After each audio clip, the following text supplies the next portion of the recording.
here. So it should be about started. Okay. Thanks to everybody for coming out. This is DevICT for February 23rd. Just a quick little introduction, some information about us. DevICT is a program that's ran by members of MakeICT, which is our larger parent organization. If you're not familiar with MakeICT, check them out, makeict.org. They're Wichita's maker community. So, I mean, what are we? We're a community for software developers, like any kind, all backgrounds. So our mission is to educate, empower, and connect software developers in the Wichita area. We have a code of conduct that we take seriously. We're dedicated to a safe and harassment-free experience. We try to be just welcoming, really. We want everyone to feel welcome in our community. So if you have any questions or concerns, you can reach out to myself, and our full code of conduct is on our website, devict.org/conduct. So ways you can be involved. These meetings are great, but we can only get together in person so often. So the absolute best way to be involved is to get on our Slack team. It's a chat client. There's people on there every day talking about whatever, sometimes tech related, usually not. If you go to the website, devict.org, up at the top, there's a button that says chat. Click on that, fill out, agree to the code of conduct, fill in your email, and it'll send you an invitation to the Slack team. You could also, on that website, you can watch past presentations. So this presentation right now is being recorded, and we try to record just about all of them, and then we throw them up there on the website. You can kind of search through there for different tags, different things you might be interested in, find some stuff we talked about previously. We also have a jobs board. So if you're looking for a job, or if you have a job that you're looking to hire someone for, go check it out. It's just a free little board, but it's cool that it's Wichita specific. So give that a look. Another way to be involved is to donate. Membership in our organization is free, and almost all of our events are free, but we do have some costs, so donations are appreciated.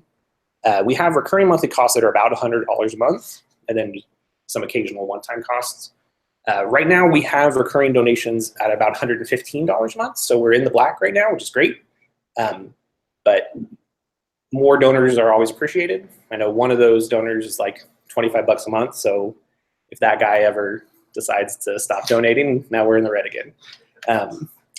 So our costs go towards like our meetup group, our membership here at the Labor Party allows us to use the space, and then occasionally we need to buy like domain names and things. Our website has the link where you can set up a donation. Another way to be involved is to give a talk. This is a great way to learn about a topic that you're interested in, because this is a safe space where you can come and talk about something, and like no one's going to criticize you. So if you really wanted to learn about something, you could commit to giving a talk about it in front of 4 to 30 people. And that's usually, for some people, that's a good motivator to really learn about that thing. Another thing, giving a talk at a local group like this can be a good way to practice for a larger presentation, like Josh was talking about earlier. We also have a mentorship program. Again, this is on our website, devict.org/mentors. Let me know if you want to be a mentor, or if you want to connect with one of the mentors that's already on there. Just shoot them a message on Slack and kind of start a conversation. It's real informal, just kind of we're trying to connect people. Quick shout outs for some of our friends. I mentioned earlier MakeICT, Wichita's maker community. Give them a look if you're interested in making anything, usually some physical thing. Doesn't have to be software or robots, it can be anything. There's also Women Who Code, Wichita's community, the Wichita chapter of Women Who Code. There's Open Wichita. They're the open data and civic hacking group. They're where we're more theoretical in like learning and trying to like teach each other stuff. Open Wichita is more project-based, where they have a bunch of projects that they're trying to work on to make Wichita better in different ways. There's WULUG, the Wichita State Linux Users Group. You don't have to be a Wichita State student to attend their meetings. So if you're interested in Linux, you can check that out. Startup Wichita and Shocker Startup are two startup entrepreneurial-based groups. And then there's Wichitalks, which happens about roughly quarterly. And it's like a kind of TEDx style lightning talks, just on different subjects. Give them a look too. All right, we're almost done with my presentation. Some of our upcoming events. Every Monday, we do an event called Study Hall here at the Labor Party. It's basically just a time and place where you can come and work on whatever you need to work on. And then similarly, every Thursday morning, we have a thing called Code and Coffee. It just starts early in the morning. You show up whenever you want. If you want to come in at 9 or 10, you can. Somebody will be here by, like, I think 7. And it's just like the idea is to come and work on something before you like go to work, like personal projects usually. Once a month on the second Saturday, a bunch of people convene here to have a game dev potluck. So it's, again, just another kind of community, people getting together and making stuff. They bring your own food, kind of potluck style. We do another social event called the Hangout on the second Tuesday of the month. So the next one will be March 14th. We've been trying to theme these.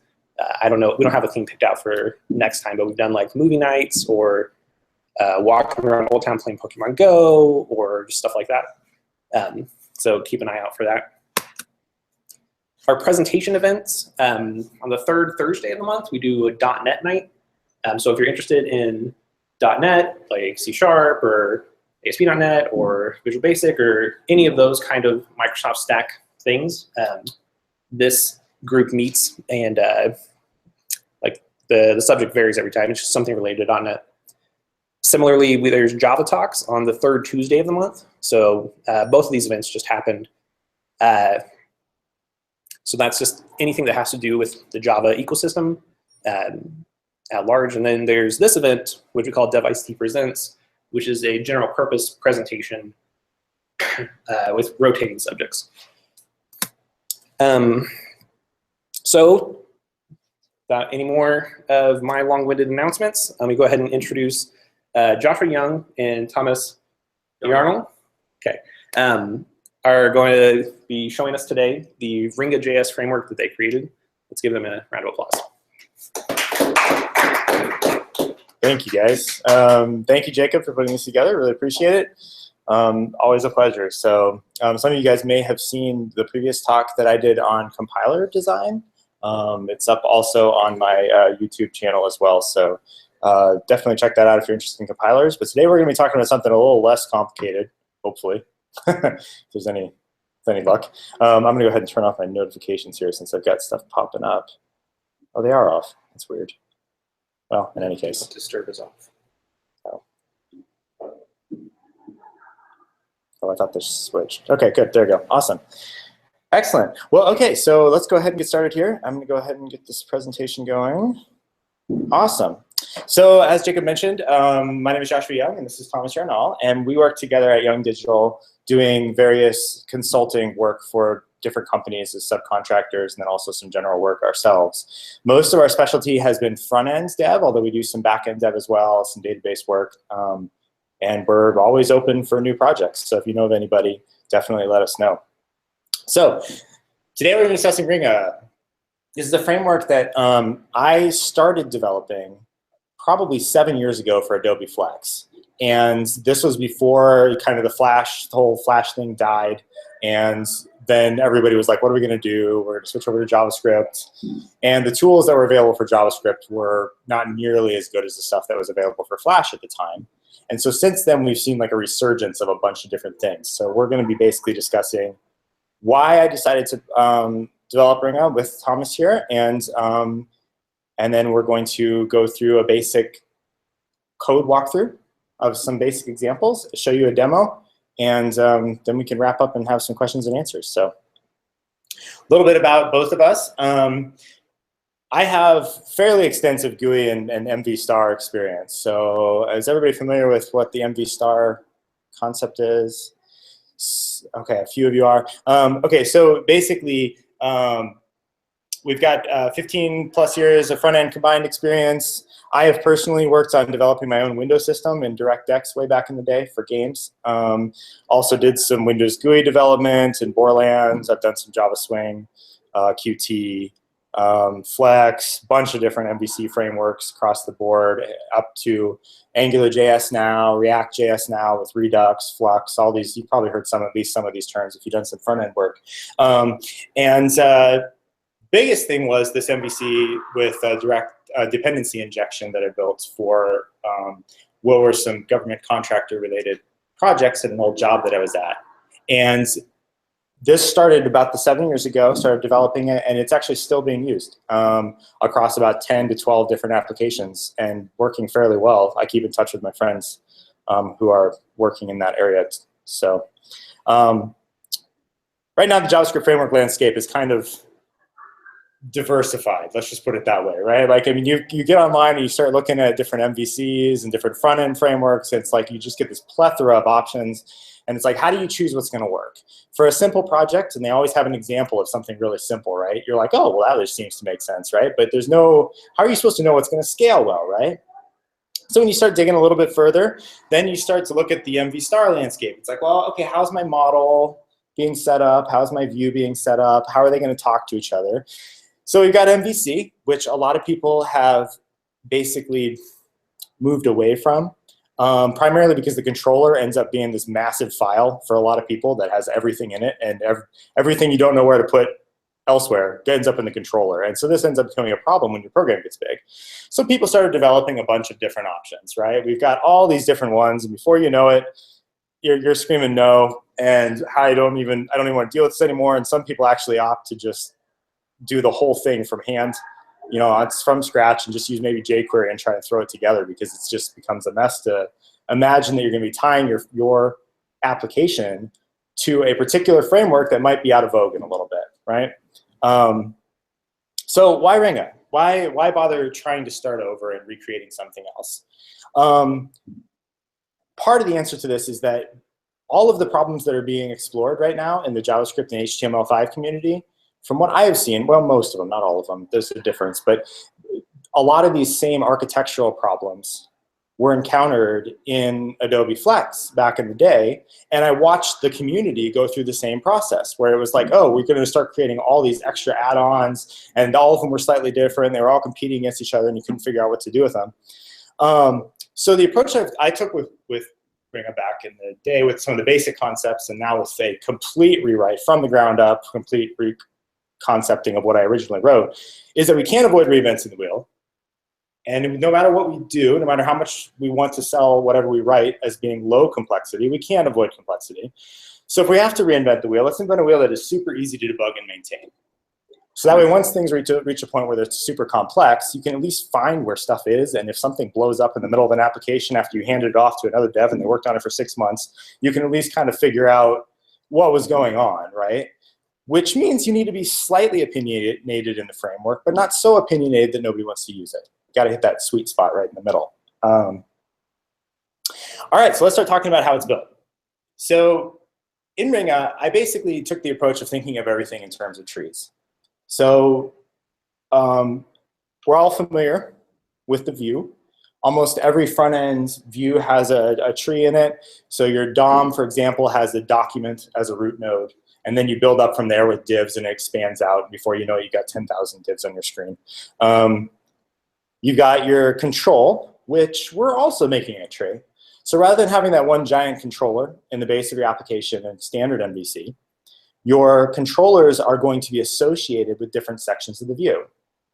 Good example of this might be, maybe you have a form that pops up in a little modal window that allows a user to enter some basic personal profile information or something like that. Well, that could be its own controller. You don't need to put everything in the root controller for that. Our model sort of ends up functioning the same way. If anybody's ever used Redux, the store is essentially a tree, and you pass the root node of the tree around throughout your application. And that allows you to access properties, to inject the state into your views. And that concept is good, although we have a slightly different way that we're hooking this into the view. And then the final portion here, and this is where Ringa really makes a huge departure from most of the other frameworks out there, and that is we treat the operations themselves as a tree. And this works a little bit like you imagine your, say, Unix system or your Windows system works. You've got your root kernel running, and then that spins up processes. And then those processes, like your shell, for example, spin up their processes. And then each of your processes in there can spin child processes. And then those can either fail or return values and that sort of thing. You can chain them together on your command line in Unix, where you can pipe one thing to another.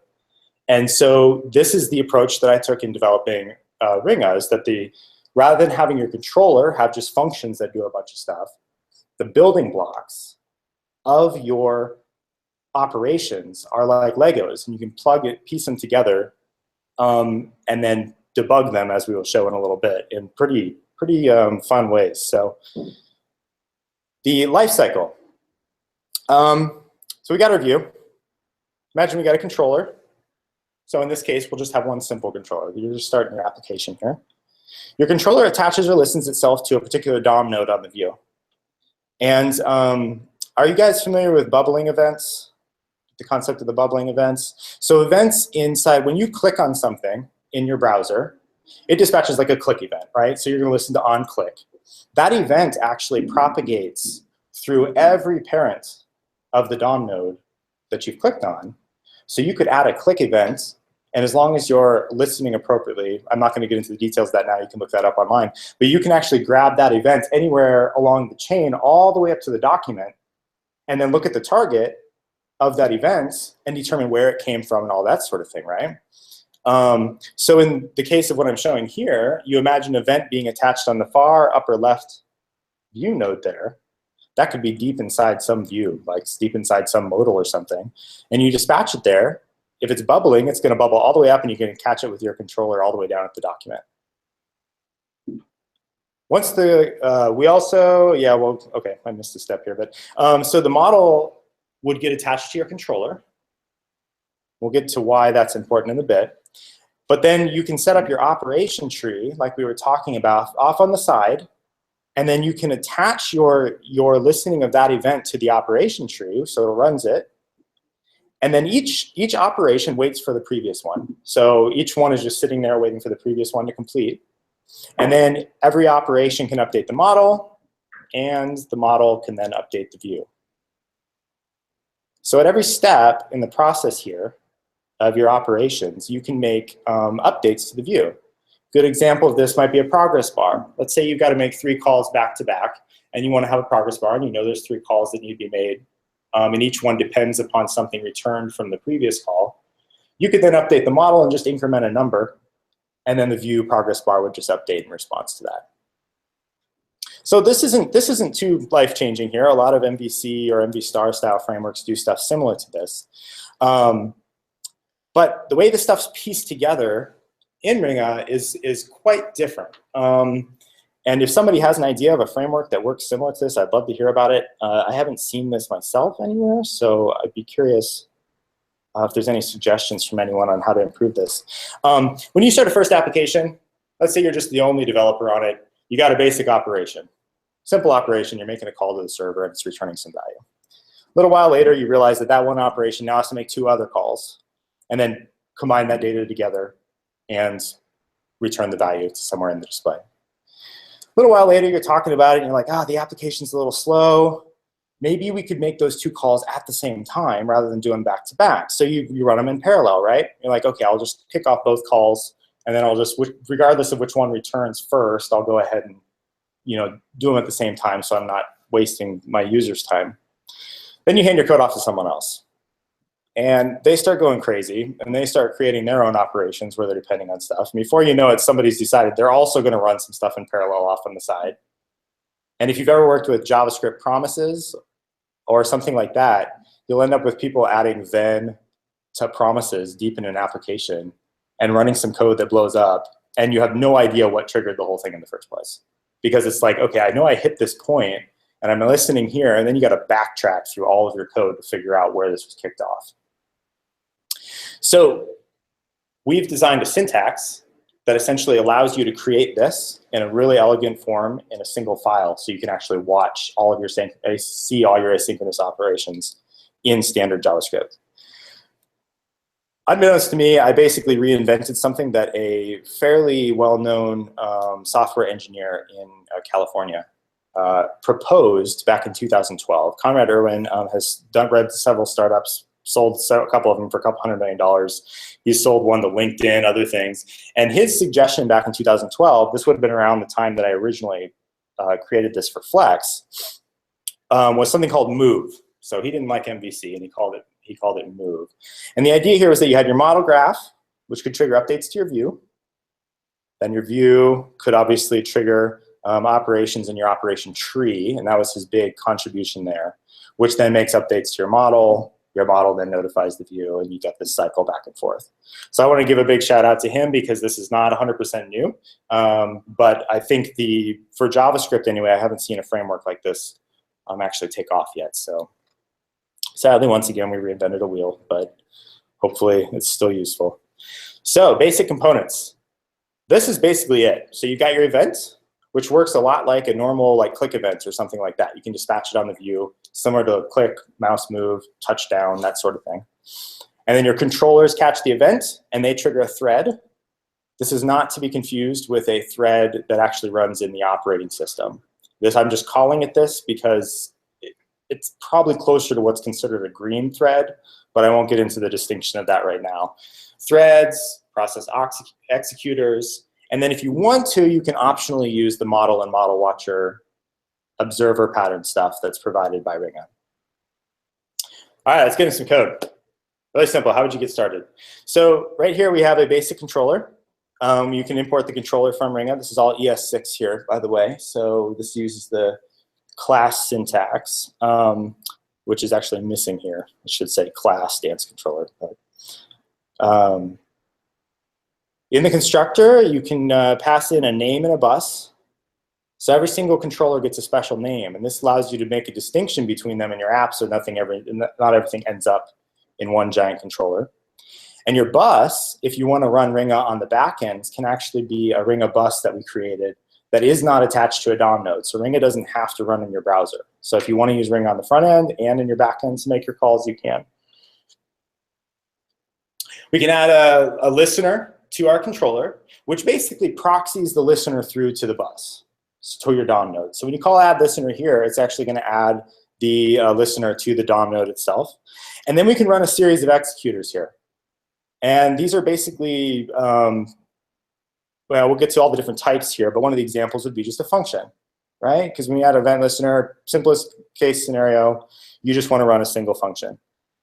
In our view code, we can actually call dispatch from Ringa and dispatch one of our events on a DOM mode anywhere in the DOM. So imagine you have a controller attached at your document level. Dispatch this anywhere in the DOM, it'll bubble up, it'll be caught by that controller. In addition, because you can do event.stop propagation, you could actually have another controller in the middle that could catch it if you wanted a higher priority controller to catch it. Or you could listen to capture, if that's something you're into, and then catch it on the other way. And so that way you can actually listen. If you wanted to, you can create a single controller that listens to everything in the entire app and maybe logs it out or creates debugging information, which we'll get into here in a little bit. Executors. Here's a really good example of just a straight up executor. Now, if you look at this, this probably looks really familiar. And you're realizing, Josh, why did you just reinvent DOM event listeners? That's just a simple function. So you're probably not very impressed. So we'll expand on it a little bit. You can actually pass in an array of executors that run back to back. And you're like, Josh, come on, you could just call one function and call two other functions. Maybe this isn't doing too much for me yet. Well, but this kind of gives us the opportunity to break things apart into those Lego pieces we were talking about, where each function can be reused, not just in that controller, but in other controllers, right? So that way you can string them together. And that way when you're looking through your controller code and you want to try and figure out what the app can do, it's all right there in a nice little sentence, essentially, that looks like normal code. But every single one of these functions can actually be asynchronous. So we can start to do some fun stuff like maybe put in a pause, right? And so we can throw a pause in. And in this case, we're going to set a timeout for 2,000 milliseconds between these two. So our response, or in this case, get more beer, are going to be called after 2,000 milliseconds. Everybody tracking so far? All right, good. So how is this any better than a promise chain, right? Like we can just string together promises with then or catch, that sort of thing, right? So the reason it's better is that Ringa actually interprets, it goes through the array and checks the type of everything that's passed through and can run a custom executor to simplify your code quite a bit. So in this example, we can replace our set timeout function with a number and just drop that in. So imagine you're debugging your code and you want to like just add in a pause, or you want to wait for something. Maybe you want to set a breakpoint before it goes somewhere else. You can just put in a pause there. And it just becomes really easy. Or maybe you want to wait for something to fade out on the screen. You got a CSS transition and you want to wait for it, that sort of thing. So now, what if you want to pass values between all these functions, right? With promises, you only have one result, right? You return one result from a promise. And then in the next promise, you can have that one result pass through, which means it's pretty linear. You can't pass multiple values. You can't have something that's 2 or 3 promises back pass a value through unless you modify all the intermediate code to also pass that value through, or store it in some global model, right? So in Ringa, we actually have the concept of injections. And injections work primarily by name. We're actually going to be adding in injection by class type, which should make it much easier. But right now, you can pass through standard event dispatch. You pass through a detail object. And then we also, now that we can start to do clever stuff with our executors, our operations, we can create custom asynchronous operations that look a lot like synchronous code. So in this example, we can add an if statement in here with a condition callback, which then, if it's a truthy value that returns, it runs one executor. And if it's a falsy value, it runs the other executor. And in this example, awkward pause is, what was it, 2,000 milliseconds or 1,000 milliseconds? And polite pause is 50 milliseconds. So you can basically alternate between these two based upon a simple value you just added to your detail of that. You could also add another if in there if you wanted to. So if you wanted to chain your ifs together, you could throw them in. Because in this case, you can have any executor you want as a truthy executor or falsy executor here. So you can start to build this tree of asynchronous executors. So what are all the types of executors? So I showed you the if one. That was just a real basic example. But we can start to get really fun here. Why is this not working? It's not letting me go to the next one. 1 second. Well, I'll just stick here for now, and I'll go to the next slide, and we can open it up then. So basically, you've got promises, which you're probably already using. You can drop those in. There's a command class with an execute method if you want to use that. If you want to start using classes for all your executors instead of a standard function and start attaching property values and that sort of stuff to it. Sleep, if you pass a number through, it'll wait that number of milliseconds. If, as we already showed you, does a truthy or falsy based upon a condition callback. Your interval works similar. Let's say you want to do something every 50 milliseconds for a period of time until something's true. You could do that. This was where you could build a really easy progress bar. Loop, that one's fairly self-explanatory. Event, what if you want to trigger another asynchronous event in one of your other controllers, like an API call? You could just trigger it by dropping that string in, and it'll automatically trigger it. And this particular thread will actually sit here and wait for that entire other process to complete before it continues. Spawn, we'll run an executor and don't wait. It'll just continue directly. Parallel, if you pass another set of executors in with an array, it'll run everything you put in there in parallel immediately and wait for every single one of them to return before it goes on to the next thing. For each and for each parallel allow you to do the same thing over items in an array. And now we start to get into some of the debugging features. Let's say you got a giant tree of operations. If you put stop in there, it'll actually stop the entire thing while your app is still running, display a nice little message in the console, and it'll give you a function to call back when you want to run the whole thing again, so you can inspect everything that was going on at that moment. And then you can also create your own custom executors if you want to use something like Bluebird or Q or some other promise library to basically do something extra custom. So hopefully this one works. Yeah, here we go. Types of injections. So injections right now work by name or ID, and we're also adding class later. But any of your properties you attach to your Ringa event detail will be injected by name into your function arguments. Now what this means is between your executors, you can attach more items to it, and those all become available to the next items in the chain. And all you have to do is put the name in, and it'll automatically figure out what they are and inject them into the next executor. All your models can be injected by name. So if you've got like an application model or something like that, you can just request it by its name. Any custom properties you set in the controller, so you can add whatever you want. Angular became a little difficult to add custom things that you want to inject around because you'd have to create a service or a factory, at least in 1.4 when I was using it last. You can just set anything, any property you want, any value, and just inject that value. There's a bunch of Ringa internal values you can get. If you want to get the event that triggered the whole chain, you just put this is your variable name. Or you can get the controller, you can get the thread, you can directly access the detail object if you want to. There's a done and fail callback that you can add in. And then you can also, if you have promises involved, you can actually get the last promise result or error directly injected into each of your items. Since controllers are separated from each other, injections are scoped based on they're scoped based on handling controller. We'll be adding features at some point to allow you to do a search, so you can do a search throughout your app for other items across in other domains. So now for a demo, let's see this in action. Let's see if this will open. So this is the demo that we've built over the last couple weeks, and this works a little bit like Trello. So you've got basically, you can create a list, ICT, you take roll call. I don't know. We got Thomas, me, Jacob. Oh, that's spelled wrong. I'm sorry, I'm not going to remember everybody else's names. Casey, NJ, and then John. All right, good. And what was your name?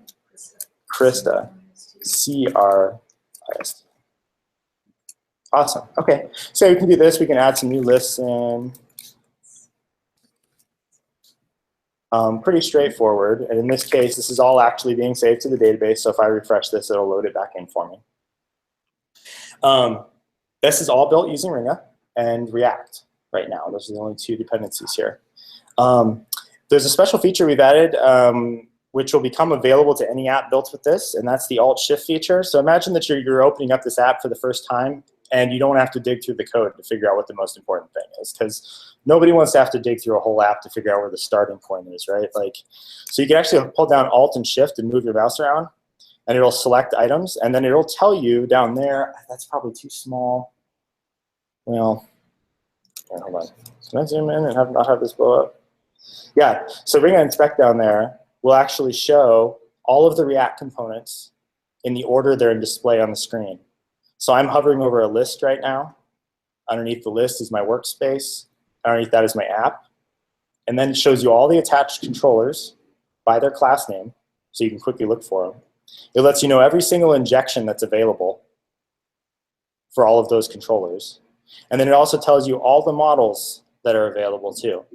So if you jump back into an app after a period of time of not working on it and want to know what people have added, you just have to open this up and run it like this, and you can see everything.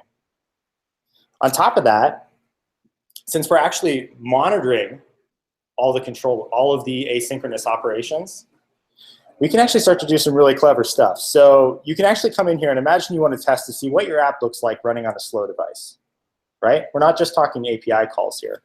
What if I want to come in here and I'm going to actually set a throttle on every single one of the executors, every single one of the asynchronous executors that I have in the app. I can change that, click commit, and if you watch, everything is going slower now. So I can see how the app looks like when everything's running slow. Get a feel for that. Let's say I want to go to my API. By the way, this is completely custom here, this API portion. This isn't built into Ringa. You can do, every single controller can be throttled independently. So if you want to test one portion of your app but not have to wait for the rest of it to start up, you can just go to that one controller and set the throttle on it. So you can actually come in here. This is going to be really slow. But I can come in here, and you can watch all the threads and all of the executors and all the objects get updated in your entire application for the particular thing that you're doing. let's save that. Wait for it.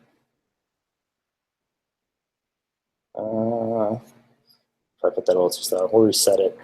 So that way we're back to normal speed. Okay, good. There we go. All right, so now another problem too with applications is like, how do I find my items because I want to be able to edit the properties or see what the values are?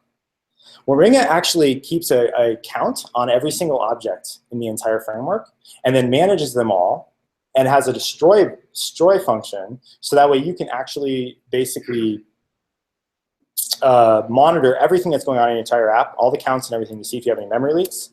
So for example, here, I can come in here and I can just click any one of these items. Say, this is actually a bug over here in the app. These should not still be executing. I don't know why they're sticking around. But I could come in here and look at the event executor, open it up, see exactly what's going on, figure out what triggered it. Every event in Ringa has the line of code it was dispatched from. So that way you never have to worry about like, oh my gosh, where in the view is this dispatched from at some point? So you can actually open this up, come into the dispatch stack here. And in this example, it's going to tell you the exact line number and the file where the event was dispatched. So you can actually go back and trace through to see where it came from. I'm actually going to be developing this a little bit more so that way you'll be able to have a type ahead search. And then the goal is to have this whole inspector actually be a tab in your console over here. So that way if you're in your app, you don't have to have this intrusively over top of anything going on. Yeah, that's basically it, I think. Did I cover everything? Oh, there's one other thing I'll show you. So the over here, there's actually a Ringa debug function. One of the problems that with Angular that you had is that you had to, every property, if you ran it through an uglifier on your arguments, would get shrunk down to something like A, B, C, D, T, or something like that. And so you couldn't do injection by name, so you had to include an array with strings for every single one of the properties. I've actually built into Ringa the ability to, you can export your uglify whitelist, and these are all the variables that you don't want to have minified, and you can drop this into your Webpack or whatever package that you want really quickly, so you don't have to think about it too much whenever you add something new to the app. That's probably it for the demo here. So cool. I'm actually, any questions about the demo or anything I've covered so far? What were you doing with the token? Oh, yeah, so MJ asked what I was doing with the token. Basically, this is just so that way anybody using the app generates a unique token and you aren't stepping on each other's data. So the demo itself, if I were to pass this token to somebody, they would see the same data I was editing, but I didn't build this to have push. So that way the changes are not immediately modified in another person's workspace. But this just guarantees that every single person who opens up the demo for the first time has a workspace without having to have a username and password in order to play around with it. So eventually my database is going to be massive and I'm going to have to go through and clean it up because we'll deal with that later. Any other questions? So does it also say it might be able to work on the back end? Does that affect events work? It's not all right, so the question was, this can also work on the back end, or given that it can work on the back end, how would it basically do the event propagation? So Ringa has no dependency on the DOM at all. It'll check to see if the event that it caught is a DOM node. So you can actually listen to like click or mouse over or mouse down through a Ringa controller. But I actually built a bus system, and the bus acts like a DOM node when it comes to events. But it's sort of a synthetic event dispatcher and catcher. So you can actually construct those without having any reference to the document or DOM nodes anywhere in your app, and that's how it works on the back end. So, any other questions real quick? All right, cool. Well, I'm going to pass it off to Thomas, and Thomas is going to basically show a basic coding implementation of the framework, and at that point we will be ready for questions and we can go ahead and end the presentation. Let's see here, how do I switch over? I need to make you presenter, right? Presents everyone. Okay. And then click on his, just click on it so people here can see. It's not. Stop. Will this stop the recording? Well, no, it'll just stop your screen. Oh, stop my screen share, okay. I will have to, oh, I'll just have to go full screen, I think, here. I think I just need to make this full screen. How would I do that? Oh no, that's his screen. So yeah, I think that's just as good as we're gonna get. Okay. Hopefully it hides the. On the video, I think they're just gonna see his. You think so? Yeah. Oh, okay. All right. Then I think we're So good. just the people, you're gonna see this frame around the outside. Okay, so you can see my screen? Great, so we're just gonna walk through a really simple example of a to-do list application. We already have a couple of things set up here. We've got our input box, but we don't have any lists, and we don't have any items. So first things we're gonna do is we're gonna set up our item model. We're gonna extend the model from Ringa. This is gonna give us access to things like a couple of different watchers, and we're going to have an ID and a few other things conveniently added in. For our item model, we're just going to have a simple name. This is a description of the to-do item. Then we're going to have a list model. All we need here is a simple list. And then for editing, we're going to have a couple of methods on this model. We're going to be able to push an item, and we want to be able to remove an item. Now, in order for this to update, we need to notify that something has changed. So this is what the line 12 and 17 are here, is once we've made a change, we will notify that this property has changed, and anything that is using the observer pattern to find out if anything's changed on this particular model, it will get notified after these are called. Now we want to hook these up into our controller. So we can just add our model to the app controller.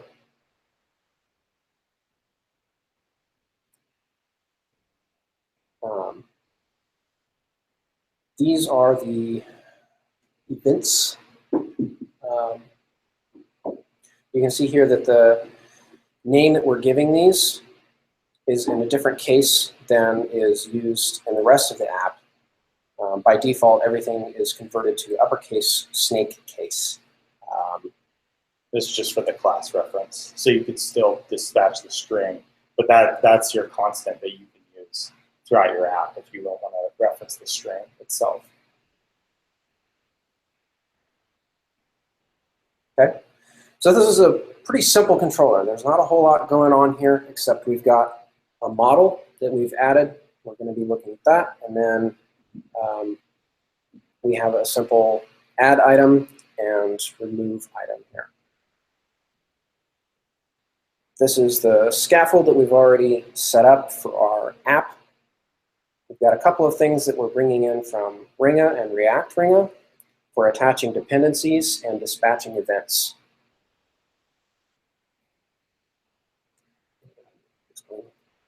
Yeah. So right now, what we're doing here is we're attaching the controller to our React component. Now keep in mind this attach is specific to React here, this function, the attach here.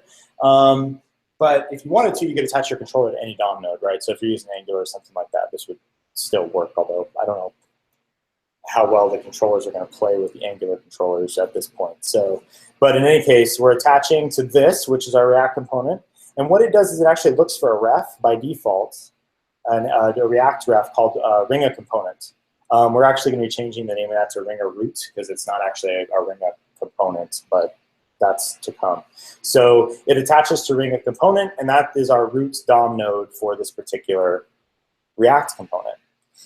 Attach makes sure that every single time that the component is unmounted or reattached, that it automatically gets the latest DOM node, all that fun stuff. So then we also have our depend. So depend is where we look for a particular model and for particular properties. And then we automatically inject those properties onto the state whenever they change. So whenever that notify is called internal to the model, it'll automatically I think that's smart, quote unquote, enough that if you do a whole bunch of sets, it doesn't refresh the model for every single one of them. It batches them all, and then on the next, basically, stack frame, it'll go ahead and update them all at once. So you don't end up, if you set the same property 1,000 times, the view only gets updated at one time, which helps improve performance. Down here, since we have this list now from that model, on our view, we can iterate, we can map over this list anytime that it updates, and we can create these items here. We can create a unique ID. This ID comes from the Ringa model, and then we can set a click handler on each one. And then anytime we add or remove an item, it will go through the model and the controller, and once it's updated, it will notify, come back through here, and update again.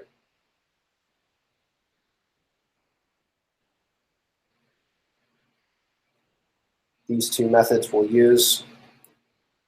The add item is called from our input key up handler. So when you're typing in your item, you hit enter, it'll call this and dispatch the add item event onto the controller that's attached to this component in React. You can see here we're setting the details. This is going to be injected and available in the, what is it?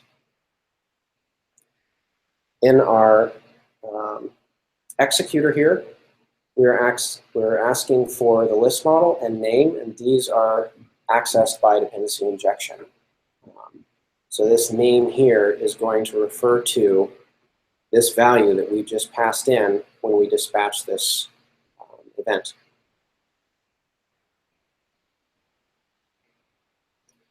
So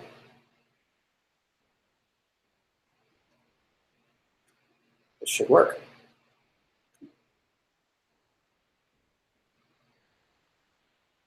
So we can now add items and remove items from our list.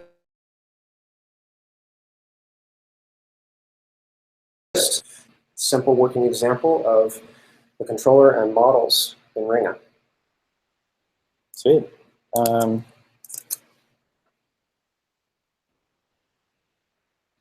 Here's my, yeah, just briefly. Oh, because I'm not presenting right now. So here's my,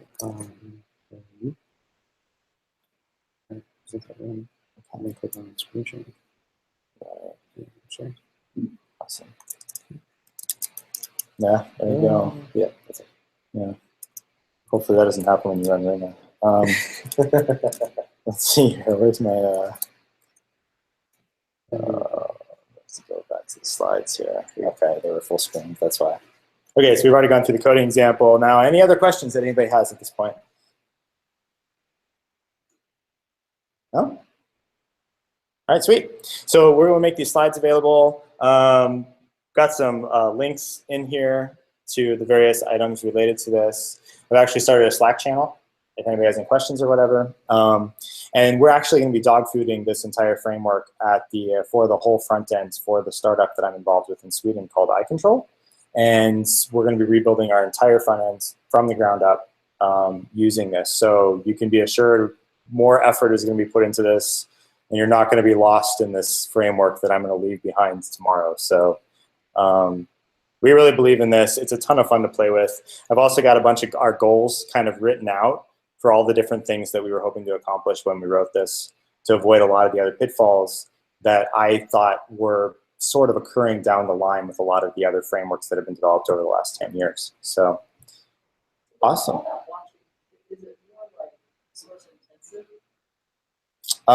No, so it could be, we're not doing any fancy dependency watching, like fancy observers. Like some of the frameworks out there will do fancy observers where you can put in like mathematical expressions, and they'll inspect and find all the dependencies, and then they'll watch every single one of them, and anytime one of them changes, it like the whole screen refreshes. I'm actually building into our observer pattern some checks to ensure that you don't do this. So when I was working with Flex, we had this happen a lot where Flex had binding occur. And out of the box, basically every single property in Flex dispatched the same event, which means anytime one property changes, the whole screen would update. And this got really slow. So over time, I learned some patterns that I've actually employed in Ringa to keep that from happening. So the idea here is to keep the screen refresh wicked fast. And I'm hoping it will be faster than Redux, because Redux right now does two things that they probably aren't that big of a deal, to be honest, given how fast JavaScript is right now. But if there's a way around them, I wanted to look for it.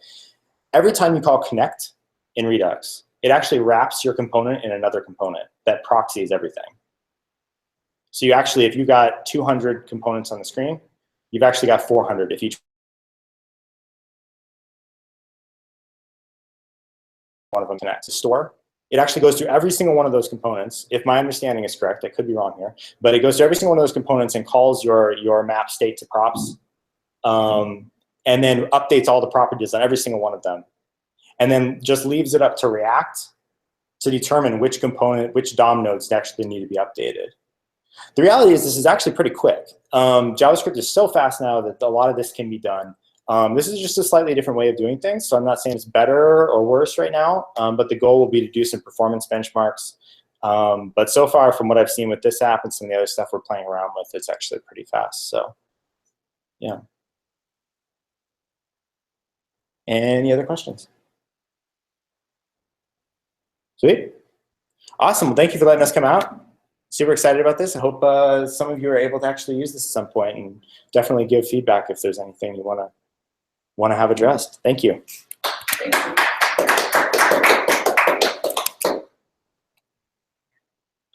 Jacob, did you have anything you wanted to? Go ahead. Okay. Stop.